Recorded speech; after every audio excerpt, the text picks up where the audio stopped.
నేను నీకు సెల్యూట్ చేస్తాను, కొంచెం కానుకుంటాను. ఓకే. ఈయన మిర్చి రైతుల గురించి చాలా సుదీర్ఘమైన వ్యవహారం చేశాడు. మిర్చి రైతులు, పొగాకు రైతులు, మామిడి రైతులు వ్యవహారం అని చెప్పేసి ఏ రోజైనా ఒక గిట్టుబాటు ధర 2019 నుంచి 2024కి వీళ్ళు ఇచ్చినటువంటి గిట్టుబాటు ధర ఏంటి, 2024 తర్వాత వీళ్ళు వచ్చిన తర్వాత గిట్టుబాటు ధర ఏంటి, 2019కి ముందు ఉన్నటువంటి గిట్టుబాటు ధరలు ఏంటి, వాళ్ళంతా డేటా తీసుకుని రమ్మని చెప్పండి. మామిడి రైతులను ఆదుకోవడం కోసం అని చెప్పేసి మార్కెట్ లో రేట్లు లేకపోయినప్పుడు కూడా ₹3.30 పైగా ఆంధ్ర రాష్ట్రం దాన్ని సబ్సిడీ కింద ఇస్తూ కొనుగోలుదారు చేస్తే పక్కన ఉన్నటువంటి కర్ణాటక రాష్ట్రం నుంచి కూడా మామిడి పళ్ళన్ని మన రాష్ట్రానికి తీసుకొచ్చి మన రాష్ట్రంలో అమ్ముకున్న రైతులు ఉన్నారు.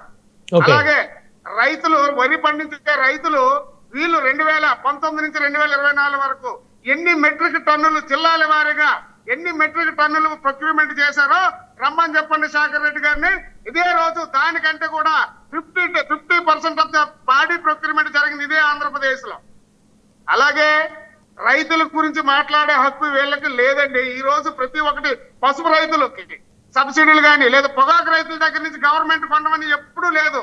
ఈ రాష్ట్రంలో ఎప్పుడు కూడా ఆంధ్రప్రదేశ్ రాష్ట్రం పొగాకు రైతులు ఇలాంటివి ఏమి కొనడం లేదు. అలాంటిది పొగాకు రైతుల దగ్గర కూడా పొగాకు ప్రొక్యూర్మెంట్ చేయడం జరిగింది ఆంధ్రప్రదేశ్ గవర్నమెంట్. ఈ వైఎస్ఆర్సీపీ గవర్నమెంట్ ఏ రోజు కూడా ఏమీ చేయలేదు. వీళ్ళు ఏంటంటే నోటికంటే ఒక ప్రాస పెట్టుకొని ఒక 4-5 రకాల వాదనలు పెట్టుకొని అలా అక్కడ ఏం జరిగింది ప్రజాస్వామ్యంలో అది లేదు ఇది లేదు అని చెప్పేసి ఏదో ఒకటి మాట్లాడటమే తప్ప వీళ్ళు ఫీజు రియంబర్స్మెంట్ గురించి మాట్లాడుతున్నారు. శేఖర్ రెడ్డి అన్న ఫీజు రియంబర్స్మెంట్ గురించి మాట్లాడే ముందు 2023-24లో మీరు ఫీజు రియంబర్స్మెంట్ ఎన్ని బకాయిలు పెట్టారు, ఎంత మందికి సర్టిఫికేట్లు ఇవ్వలేదు కూడా నువ్వు తెలుసుకోవాలా. అలాగే హాస్పిటల్ ప్రైవేటీకరణ చేసేస్తున్నారని చెప్పి అంటున్నారు. మీరు ఎవరైతే మీ జెండా మీద చిరునవ్వులకి ఒక పెద్ద మనిషి ఫోటో పెట్టుకుంటారో, సాక్షి ఛానల్లో మీరు ఎవరైతే పైన ఒక ఫోటో పెట్టుకుంటారో, YS Rajasekhar Reddy public private partnership గురించి గతంలో ఏం మాట్లాడాడు, ఎందుకు పబ్లిక్ ప్రైవేట్ పార్ట్నర్షిప్ అవసరం కూడా ఆయన చెప్పాడు. ఒకసారి వెనక్కి వీడియోలు చూసుకో. అలాగే వీళ్ళు ఏమంటారంటే ఎవరైతే అకారణంగా దుర్మార్గంగా మా వైఎస్ఆర్సీపీ మీద దాడులు చేశారో వాళ్ళు మాత్రం మేము గుర్తు పెట్టుకొని వాళ్ళ మీద చేస్తారంటే ఎలాంటి వాళ్ళు, జోగి రమేష్ లాంటి వాళ్ళని చూస్తారా, కొడాలి నాని వంటి లాంటి వాళ్ళు చూస్తారా, పేరుని నాని వంటి వాళ్ళు చూస్తారా, శ్రీరెడ్డిని చూస్తారా, లేదంటే అక్కడెక్కడో ఏదో దేశంలో కూర్చొని పండ కూతులు నేటి కూడా తోడ పుట్టిన చెల్లెల్ని మాట్లాడుతున్న పంచ ప్రభాకర్ని చూస్తారా? ఎలాంటి వాళ్ళని చూసి మీరు మాట్లాడుతున్నారు? బూతులు అనేదాన్ని ఈ యొక్క సమాజానికి ఏదైతే పరిచయం చేయకూడదు అలాంటి బూతుల్ని మీరే ఈ రాజకీయం ద్వారా వైఎస్ఆర్సీపీ ఈ రోజు అందరికీ కూడా అలవాటు చేసింది. దాన్ని ఈ రోజు బూతులు తిట్టేవాడిని ఎవరిని కూడా ఉపేక్షించాం. తప్పులు అప్రజాస్వామికంగా మాట్లాడే ఏ ఒక్కరిని కూడా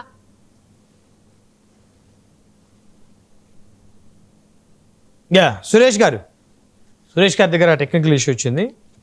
సో మనం దుర్గా శ్రీరామ్ ఇంటికి వెళ్ళి ఎవరిని అరెస్ట్ చేయట్లేదు. ఈ రోజు గతంలో పెడరెక్కలు చేతులు వెనక్కి విరిచి ఒంటి మీద బట్టలు లేకుండా నడి రోడ్డు మీద మోకాల మీద ఒక దళితుడిని కూర్చోబెట్టలా, అలాగే ఒక డ్రైవర్ ని చంపి నేనే చంపానని చెప్పేసి ఒక ఎమ్మెల్సీ నేరుగా తీసుకెళ్లి వాళ్ళ ఇంటికి డోర్ డెలివరీ చేస్తే అలాంటి వ్యక్తికి ఏ ఒక్క యాక్షన్ తీసుకోలేదు. సరే కదా, జైలు నుండి వచ్చేటప్పుడు పూలదండలేసి ఊరేగింపుగా బయటికి తీసుకెళ్తున్నారు. ఇంకేంటి సార్ ప్రజాస్వామ్యం గురించి వీళ్ళ మాట్లాడేది?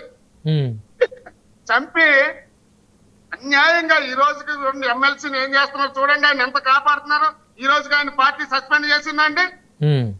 వీళ్ళ రాజకీయాలు వీటి గురించి మాట్లాడేది. ఇంకొకటి ఏంటంటే సార్, హాస్పిటల్లో ఎటువంటి మెడిసిన్ లేదు ఏమీ లేదు అన్నారు. సరే మెడిసిన్ లేదు, ఆంధ్రప్రదేశ్ గవర్నమెంట్ గా డబ్బులు లేక కొనుక్కోలేదు అనుకుందాం కాసేపు. ఏమండి ఎక్విప్మెంట్ ఎవరు కొనాలండి? గత 5 సంవత్సరాలు ఏమైనా ఏ కుట్టు కుర్రాలు పళ్ళు దోమారు? వెంటిలేటర్స్ అప్పుడు మీరు కొనలేదా? ఈ 2 సంవత్సరాల్లో మీరు కొనమంటున్నారు. వెంటిలేటర్స్ లేవంటే నువ్వు 5 సంవత్సరాల్లో హాస్పిటల్ కి ఎక్కడ కూడా ఏ ఒక్క ఎక్విప్మెంట్ నువ్వు కొనలేదా? అంటే ఏది కూడా ఏదో రాత్రికి అంటే నువ్వు 5 సంవత్సరాలు నువ్వు కొనలేదు కాబట్టి నీకు గుర్తుండి నువ్వు ఇప్పుడు మాట్లాడుతున్నావు. గవర్నమెంట్ హాస్పిటల్ వెంటిలేటర్స్ లేవు. ఎందుకు లేవండి? స్ట్రక్చర్స్ లేవు, మెడిసిన్స్ లేవు. ఎంతో మంది గత 5 సంవత్సరాల్లో నాగుపాము కడిస్తే ఇంజక్షన్ గవర్నమెంట్ హాస్పిటల్ ఇంజక్షన్ రెడీగా ఉంచాలి, అది మ్యాండేటరీ. ఏ ఒక్క హాస్పిటల్ కూడా స్నేక్ బైట్కి సంబంధించిన మెడిసిన్ ఏ రోజు పెట్టలేదు. ఈ రోజు ఏ హాస్పిటల్కి వెళ్ళి చెప్పండి, మెడిసిన్ ఎక్కడ ఉంది? ఉందా ఇప్పుడు? సార్ చెప్పండి. ఇప్పుడు మీరు అన్నారు కదా నాగుపాము కరిస్తే మెడిసిన్ ప్రతి హాస్పిటల్ అవైలబిలిటీలో గతంలో లేదు, ఇప్పుడు ఉందా అంటున్నా. ఉంది సార్, ఎక్కడ శాఖర్ రెడ్డి గారిని వెళ్ళి కనుక్కోమని చెప్పండి.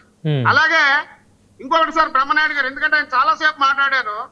ఏమండి, ఎంత అన్యాయం కాకపోతే పెట్రోల్ చంద్రబాబు నాయుడు బావులు తవ్వేసి ఇప్పుడు ఏమైనా ఇవ్వాలా? పెట్రోల్ ఎక్కడి నుంచి వస్తుంది?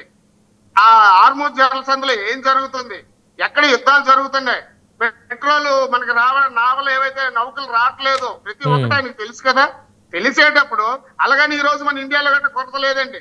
అలాగే ఇండియాలో కూడా కొరత అంటే ఆంధ్రప్రదేశ్ లోని పక్కన ఉన్న తమిళనాడులో ఉంది, తెలంగాణలో ఉంది. నిన్న వెళ్ళి వచ్చి చూసి వచ్చాడు శాఖర్ రెడ్డి. మరి అంటే నోటికి ఏదొస్తుందో మాట్లాడమే సార్. ఈ రోజు ఏంటంటే పానిక్ అయిపోయి రేపు పొద్దున్న ఏమైనా డీజిల్ పెట్రోల్ దొరకదేమన్న ఉద్దేశంతో 100 రూపాయలు కొట్టుకునేవాడు 500 రూపాయలు పెట్రోల్ ట్యాంక్ ఫుల్ చేసుకుంటున్నాడు. అంటే రోజువారీ సరఫరా పెట్రోల్ బంక్ తాల కెపాసిటీ 10 KL 15 KL కెపాసిటీ ఉన్నటువంటి ట్యాంకులు పెట్టుకుంటే రోజు 100 రూపాయలు కొట్టుకున్నాడు, 500 రూపాయలు బైక్ తో వెళ్ళి కొట్టుకుంటే ఆ ట్యాంక్ లో పెట్రోల్ ఉంది. ఆ 2 ట్యాంకులు తెప్పించుకుందాం అంటే స్టాక్ పెట్టుకోవడానికి పెట్రోల్ బంక్ లో అండర్ గ్రౌండ్ లో ట్యాంకులు ఉండవు. సో అవి త్వరితగతిన అయిపోతుంది. రెండో ట్యాంక్ వచ్చేసరికల్లా వీళ్ళకి కొంత గ్యాప్ వస్తుంది. ఆ గ్యాప్ వల్ల ఏమవుతుందంటే పెట్రోల్ సకాలంలో కొన్ని బంకులు మూత పడుతున్నాయి కాబట్టి లేదు, కొద్దిగా ఆగాలి, మాకు ఇంకా ట్యాంకర్ రాలేదని చెప్తున్నారు. అదే ఇంకోటి చూడండి, మీరు ఆల్రెడీ ఎందుకు మరి అలాంటప్పుడు కొరత లేదు అని చెప్పేసి మంత్రి గారు ఎందుకు చెప్పారు? నాదెండ్ల మనోహర్ గారు ఏపీలో పెట్రోల్ డీజిల్ కొరత లేదని మీరు చెప్పినట్టు చెప్పలేదు కదా వారు. సార్ నేను ఎందుకంటే గ్రౌండ్ లో ప్రత్యేకంగా చూస్తున్నాను కాబట్టి. సార్ బ్రహ్మనాయుడు గారు, ఇప్పుడు నేను మాట్లాడినా, మీరు గతంలో ఏదైతే ఈ యుద్ధ వాతావరణం లేదో అంతకు ముందు పర్ డే ఎన్ని సిలిండర్లు బుక్ అయ్యేవి ఆన్లైన్ లో, ఈ రోజు పర్ డే ఎన్ని బుక్ అవుతున్నాయి, ఎన్ని డెలివరీ చేస్తున్నారు, ఈ గతంలో ఒక పెట్రోల్ బంక్ లో ఎన్ని లీటర్లు పర్ డే సేల్స్ ఉండేది, ఈ రోజు ఎంత అవుతుంది, ఇవన్నీ చూడండి. శాఖర్ రెడ్డి గారు ఏంటంటే మన ఆంధ్రప్రదేశ్ లో మనం తెచ్చి చంద్రబాబు నాయుడు గారు లేదా నాదెండ్ల మనోహర్ గారు తీసుకెళ్లి గొడవలో దాచుకున్నట్టు మాట్లాడుతున్నారు. ఇది ఒక ఇండియాని ఇంటర్నేషనల్ కి సంబంధించిన ఒక వ్యవహారాన్ని. ఏమండి, ఆంధ్రప్రదేశ్ గవర్నమెంట్ పెట్రోల్ అమ్ముతుందండి? అమ్ముతుందా? చెప్పండి శాఖర్ రెడ్డిని. అయినప్పటికీ కూడా చంద్రబాబు నాయుడు గారు రెవెన్యూ డిపార్ట్మెంట్ ని ఇతరత్ర ప్రతి ఒక్క పోలీస్ అధికారులు కూడా ప్రతి బంక్ దగ్గర కూడా బ్లాక్ లో అమ్మకూడదు, ప్రతి ఒక్కరు కూడా అనవసరమైనటువంటి పర్చేజ్ చేయకూడదు, వాళ్ళకి ఎంత అవసరమో అంతే కొట్టించి రెగ్యులర్ చేయమని చెప్పేసి ఈ రోజు అధికారులు నియమించారు. ఏమైనా వైన్ షాపుల దగ్గర పెట్టారా? అరే నాయన, మనం క్యాష్ పర్చేజ్ అమ్ముతాం, మందు మనం ఎప్పుడు డిజిటల్ పేమెంట్లు తీసుకోము కాబట్టి టీచర్లు అందరూ కూడా వెళ్ళి మనకి ఎట్టి పరిస్థితుల్లో వైన్ షాపుల్లో కరోనా టైంలో కూడా వైన్ షాపుల్లో మనం మందు అమ్ముకోవాలి, డబ్బులు చేసుకోవాలని చెప్పేసి ఏమైనా వైన్ షాపుల దగ్గర పెట్టారండి? శాఖర్ రెడ్డి గారు, ఆయనకు అన్ని తెలుసు కాబట్టి దయచేసి ఉన్న వాస్తవాలు మాట్లాడడం నేర్చుకోమని చెప్పండి. ఇంకోటి ఏదో అడిగారు మమ్మల్ని సార్ బ్రహ్మనాయుడు గారు, అడగండి. ఇంకొక పాయింట్ ఏదో మిస్ అయింది. కొరత లేదు అని మీ మంత్రి గారు చెప్తున్నారు కదా అంటున్నా. అసలు కొరతే లేదు అని లేదు సార్, నీకు అదే అంటున్నాను సార్.